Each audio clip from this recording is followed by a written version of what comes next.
লোকজন এসে এই মুক্তিযুদ্ধের সহযোগিতা করে তারা গাদ্দারি করেছিল। কি গাদ্দারি?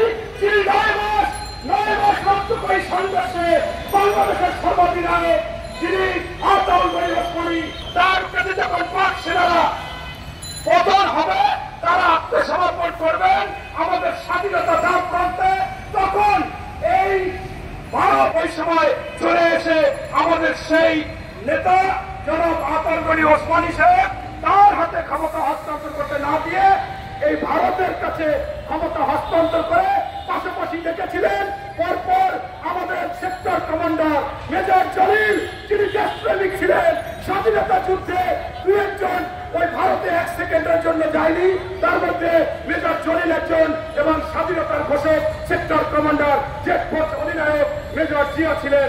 তাই সেই মেজর জলিল বলেছিলেন আমাদের দেশ থেকে ভারত 35,000 কোটি টাকার সম্পদ লুটে পুটে নিয়ে গেছে ওই তৎকালীন সময়, যার কারণে তাকে আপনার গুম হতে হয়েছিল।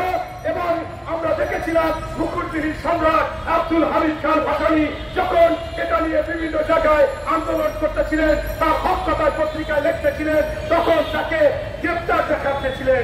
তাই এই আজকে ভারত সুকৌশলে এখন আমাদের বাংলাদেশের বিরুদ্ধে ষড়যন্ত্র করতেছেন এবং ষড়যন্ত্র করে চলতেছেন একজন ব্যক্তি না, একটি রাষ্ট্র, ভারতের মোদী বিজেপি সরকার, তারা ভারত এই বাংলাদেশের জন্য এখন ভয়ঙ্কর।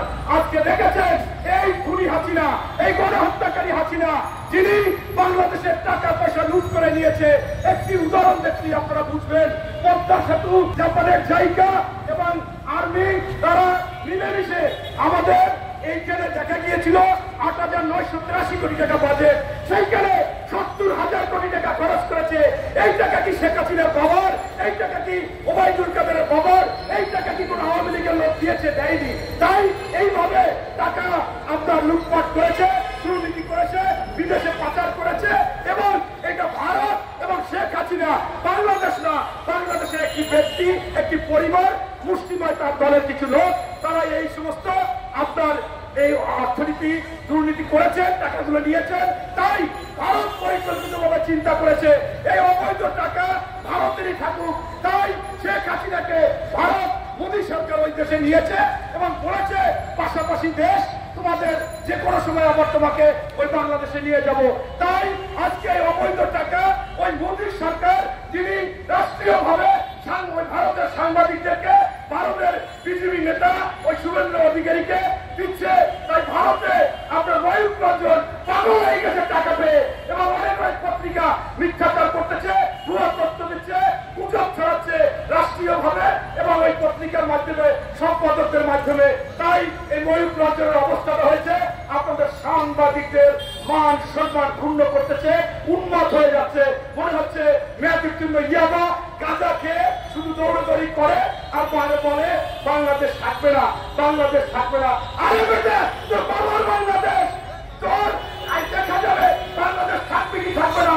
বরঞ্চ আজকে ওই ভারত যদি বাংলাদেশের দিক তাকায়, ওদের 7 সিস্টার ভেঙে চিরবিন্দু হয়ে যাবে। ওদের কাছের ঘর, ওই ভারতের সবাই কিন্তু তোমাকে রাখতে চাচ্ছে না, মোদী তোমার সাথে থাকতে চাচ্ছে না। তোমার দেশে শান্তি মিশনের শান্তি রক্ষী দরকার, তোমার দেশে আমাদের মুসলমান নিরাপত্তা না, আমাদের হাই কমিশনের নিরাপত্তা না। তাই ভারতে আজকে ওই হিন্দুরা, ওই শুভেন্দু অধিকারী পার্টি ভরি ভরে গরুর গোস্ত খায়, আর আমাদের মুসলমান হালাল গরুর গোস্ত খেলে তাকে যদি শোনে মসজিদ থেকে নামিয়ে এনে নির্যাতন করে, ওই জয় শ্রীরাম বলতে হবে, মেয়ে নির্যাতন করে, বাড়িঘর ছাড়ায় হত্যা করে। তাই ওই দেশে শান্তিরক্ষী বাহিনী এখনই দরকার। এবং ভারত, আমরা স্পষ্টভাবে জানি তুমি আমাদের ভালো চাও না। তুমি যদি ভালো চাইতো তুমি শেখ হাসিনাকে পছন্দ করতে না। তোমাকে যখন বলে মোদী যে বাংলাদেশের সাথে ভারতের সম্পর্ক স্বামী স্ত্রী, তখন তোমার একটু মজা লাগে। তোমার বউ হাসিনা আর তুমি তার স্বামী মোদী, একটু ভালো লাগে। আমাদের শেখ হাসিনারও ভালো লাগে এবং লাগতো। আমরা দেখতাম পররাষ্ট্রমন্ত্রী বারবার বলতো, অন্যরা বলতো, আর শেখ হাসিনা একটু মিষ্টি মিষ্টি হাসতো, কারণ স্বামীর কাছ থেকে সুবিধা পাচ্ছে। তাই আমরা বলতে চাচ্ছি বাংলাদেশের মানুষ যারা 99% মুসলমান ইমানি শক্তি আছে। তোমার ভারত যখন স্বাধীন হয়েছিল 92,000 লোক শহীদ হয়েছিল, তার মধ্যে 65,985 জন মুসলমান শহীদ হয়েছিল। মুসলমান বীর জাতি তোমার এই হিন্দুদেরকে ভয় পায় না। এবং তোমরা যেটা ষড়যন্ত্র করতেছ, বাংলাদেশে কোন সনাতন ধর্মের লোক অসুবিধায় নাই, নির্যাতিত হচ্ছে না। তারা বারবার বলতেছে তোমরা ষড়যন্ত্র করতেছ, তোমরা সাক্ষাৎকার নিচ্ছ, এগুলো সব ভুয়া মিথ্যা। বাংলাদেশে সনাতন ধর্ম দিয়ে চেষ্টা করেছ আন্দোলন করাবার জন্য। তাদেরকে যখন বাংলাদেশের দেশপ্রেমিক সাংবাদিকরা বলছে যে আপনার কি হয়েছে, বলছে শাহবাগে যে আমার 40 বছরের বাড়ি ঘর পুড়ে সরকার করে ভেঙে শেষ করে দিয়েছে। বলছে আপনার বাড়ি কোথায়, ভুলে গেছি। আবার আপনারা দেখেছেন শহীদ মিনারে একই ব্যাপার হয়েছে, বাড়ি কোথায় ভুলে গেছি। এর কারণ ওরা ছাত্রলীগ, ওরা যুবলীগ এবং ভারতের ওই যারা বাংলাদেশে হিন্দু চাকরি করতো, আজকে যেহেতু তালিকা হচ্ছে তাই তারা চাকরি করতে পারে না, ওখানে গিয়ে আন্দোলনে সামিল হয়, মিথ্যাচার করে। এবং ইতিমধ্যে ভারতে বহুবার চেষ্টা করেছে বর্ডারে, তারা দেখিয়েছে যে বাংলাদেশে হিন্দুরা নির্যাতিত হয়ে বর্ডারে এসে তার কাটা ভেঙে ভারতে ঢুকতে চায়। আমার প্রশ্ন আপনাদের কাছে, ওই যে ইয়াং ছেলেটা ভারতের বর্ডারে গেল, তাই ওর কি মায়া দেওয়া নাই? ওর মা নাই, বাবা নাই, বউ নাই, বাচ্চা নাই। যদি আবার তার হাতে ব্যাগও তো নেয়, তাহলে ওদের মারতেছে আর ও বর্ডারে গেছে, এটাও পরিকল্পিত এবং এটাও ভারতের পথ একেবারে স্পষ্ট। তাই আমি মনে করি আপনারা সাংবাদিক সমাজ, আপনারা সোচ্চার হন। ভারত যে ভুয়া তথ্য দিচ্ছে, গুজব ছড়াচ্ছে, আপনারা তা তুলে ধরবেন এবং আপনাদের বাড়ি যেখানে আছে হিন্দুদের সাক্ষাৎকার নেবেন, ঢাকায় নেবেন। প্রত্যেকটা হিন্দু বলতেছে আমরা ভালো আছি, আমরা মায়ের করে আছি। ওই ভারত পরিকল্পিত ভাবে এগুলো করতেছে।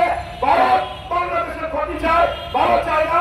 ইতিমধ্যে দেখেছে শুভেন্দু অধিকারী যারা রুগী তাদের হোটেল থেকে নামিয়ে দিয়েছিল, আবাসিক হোটেল থেকে খাবার কিনতে দিচ্ছিল না, চিকিৎসা করতে দিচ্ছিল না। ডাক্তাররা বলছিল ভারতে যদি চিকিৎসা নিতে আসতে হয় তাহলে পতাকায় প্রণাম করতে হবে। ভাই ইতিমধ্যে আবার পরবর্তীতে কি হলো, যখনই বাংলাদেশের লোক চিকিৎসা নিতে যাচ্ছে না, ওই দেশে ঘুরতে যাচ্ছে না, নিউ মার্কেট যাচ্ছে না, ওই দেশের পত্র পত্রিকায় লেখা শুরু করেছে।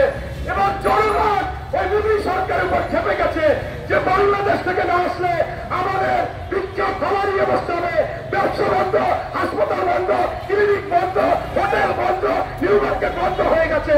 তাই অন্যরা বলছে তাদের আসতে দিতে হবে, প্রয়োজনে চিকিৎসা ক্ষেত্রে ডিসকাউন্ট দেবে। আপনারা জেনেছেন ইতিমধ্যে ইরান সরকার ঘোষণা করেছে বাংলাদেশ থেকে কোন রোগী গেলে ফ্রি দেবে এবং ভারতের চেয়ে আপনার 50% কমিয়ে ওই দেশে চিকিৎসা সেবা দেবে। তাই আমি এই বর্তমান অন্তর্বর্তীকালীন সরকার তাদেরকে বলতে চাচ্ছি, ইদানিং আমরা দেখেছি একজন উপদেষ্টা তিনি বলেছে রাজনৈতিক দলগুলো তাদের ব্যক্ত করতে চায়।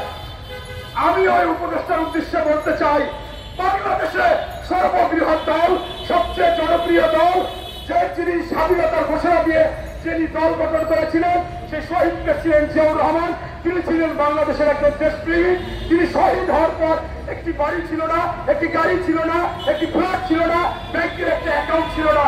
তাই তার গড়া দল এই বিএনপি, আমাদের ভারপ্রাপ্ত চেয়ারম্যান মহোদয় তারেক রহমান সাহেব বারবার টেকনাফ থেকে তেতুলিয়া, রূপসা থেকে পাথরিয়া আমাদের সাথে স্কাইপিতে প্রতিদিন 4-5টা মিটিং করে সেখানে বলেছে এই অন্তর্বর্তীকালীন সরকারকে কোনোভাবে ব্যর্থ হতে দেওয়া যাবে না।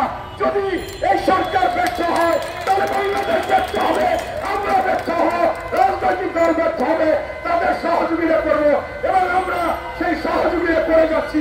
আপনি এই ধরনের কথা বলে বিভ্রান্ত করবেন না, বরঞ্চ আপনারা একটা উদ্যোগ নিয়েছেন, সাধুবাদ জানাই। আপনারা পেঁয়াজ এবং আলু আমদানি করবেন, সেই আমদানি দেশের মধ্যে ভারতের নাম দেয়, এজন্য আপনাদেরকে ধন্যবাদ জানাই। পাশাপাশি আপনাদেরকে বলতে চাই, এখন পর্যন্ত আপনারা বাজারটা নিয়ন্ত্রণ করতে পারেননি, নিয়ন্ত্রণ করুন। যে লোক সিন্ডিকেটে আছে তাকে গ্রেফতার করুন।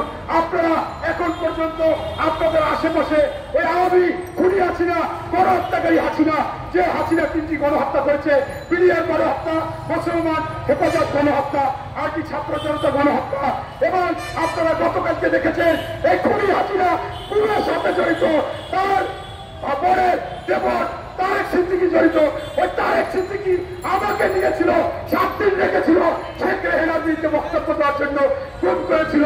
তাই তাদের আশেপাশে এই আওয়ামী লীগ খুনি হাসিনা প্রতাপ্তা যারা আছে, আমরা আইন শৃঙ্খলা বাহিনী তাদেরকে সরান, তাদেরকে আইনের আওতায় আনুন, এবং বাংলাদেশ থেকে যত টাকা পাচার করেছে আপনি যদি তাদের আইনের আওতায় এনে সেই টাকাগুলো বাজেয়াপ্ত না করেন, তাহলে তারা এই ষড়যন্ত্র করতে থাকবে। এইটা করে দ্রুত গুরুত্বপূর্ণ সংস্কার করে জনগণের ভোটে একটি নির্বাচন দেন, তাহলেই আপনার যথার্থ কাজ করবেন।